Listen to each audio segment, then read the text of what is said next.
कोणाचं भांडण मिटवावं म्हणून एक 4 दिवसापूर्वी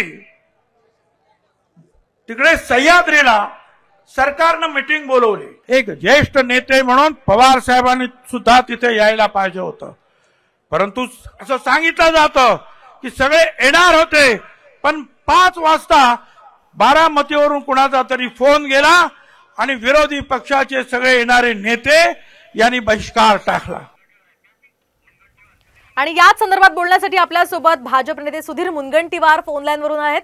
सुधीर सर, आपण पाहतोय एकीकडे भुजबळांनी पहिल्या दिवशी टीका करायची आणि दुसऱ्या दिवशी लगेचच भेट घ्यायची, महायुतीच्या नेत्यांचं नेमकं चाललंय काय असा प्रश्न उपस्थित होतोय, काय आपली प्रतिक्रिया?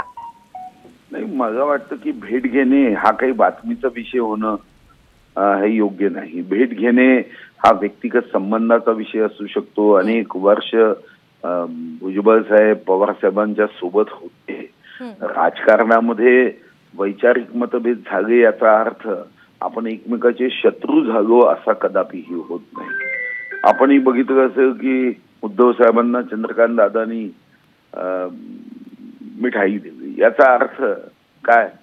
आम्ही काही एकमेकाचे शत्रू थोडी आहोत। भेटायसाठी जाणं याच्यामध्ये गैर असेल असं मला वाटत नाही। पण सुधीर सर, या ठिकाणी प्रश्न असा आहे, काल टीका करणं आणि आज लगेचच भेटायला जाणं म्हणजे, आणि विश्वसनीय सूत्रांच्या माहितीनुसार याच टीकेसंदर्भातली ही भेट असल्याचंही बोललं जात आहे, त्यामुळे ते माफी मागायला कदाचित गेलेत का अशी ही एक चर्चा आहे। सभागृहामध्ये एकमेकावर अतिशय कठोर प्रहार केल्यानंतर बाहेरच्या लॉबीमध्ये एकत्र बसून चहा किंवा कॉफी घेत गप्पा करण्याचे प्रकार तुम्ही जर सभागृहाच्या बाहेरच्या लॉबीत बघितले तर अनेक प्रकार आपल्याला मिळतील।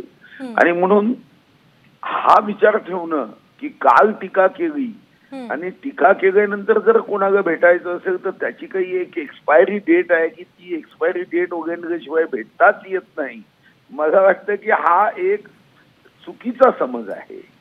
तुम्ही जर सभागृहामध्ये एखाद्या प्रस्तावावर कठोर टीका केल्यावर 5 मिनिटांनंतर बाहेर त्या ज्यांच्यावर टीका केली ते आणि टीका करणारे एकत्रित चहा पितात, कारण टीका करताना तो वैचारिक मतभेद असतो।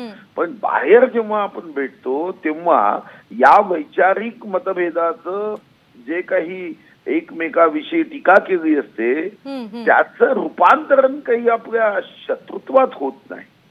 आणि म्हणून काल जी टीका केली ती टीका त्यांच्या लक्षात जेव्हा त्या बैठकीला विरोधी पक्षाचे लोक आले नाही आणि सत्तेच्या स्वार्थापोटी महाराष्ट्र पेटू द्यावा ही भावना त्यांच्यातली लक्षात आली, तेव्हा त्यांनी टीका केली की सरकारने एक पाऊल पुढे नेत सर्वांना एकत्र आणत याच्यावर हम सब एक है, हम सब साथ है या भावनेनी याच्यातला काहीतरी आपण तोडगा काढू। अगदी नक्कीच सुधीर सर, तुमचा मुद्दा लक्षात आलेला आहे। एकूणच हे राजकीय नेते एक 2 चेहरे घेऊन वावरतात का अशी सुद्धा यामुळे एक चर्चा सुरू झालेली आहे। धन्यवाद सुधीर सर दिलेल्या या प्रतिक्रियेसाठी। आपण